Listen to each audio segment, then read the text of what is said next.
ఏంటి జాబ్ లేదా?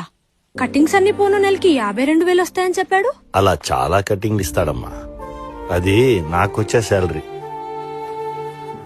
వాడు చెప్పినవన్నీ నిజాలని నేను కూడా మిమ్మల్ని నమ్మిస్తే పాపం మీ కూతురు జీవితం అన్యాయం అయిపోతుంది. అది కాదండి. వాడి గురించి ఎవరో చెప్తే మీరు ఆలోచించవచ్చు. తండ్రిగా నేనే చెప్తున్నాను, వాడు మీకు కరెక్ట్ కాదు. వాడే కరెక్ట్ కాదు.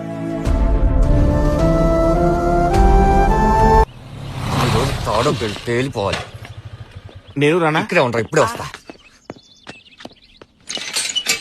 కమమ్మా, అమ్మా, అమ్మా, ఎక్కడే? అమ్మా, ఏంట్రా? అమ్మా, నేను కష్టపడి ఒక పెళ్లి సంబంధం సెట్ చేసుకుంటే పని కట్టుకుని పక్కూరు వెళ్ళి మరి సంబంధం చెడగొట్టు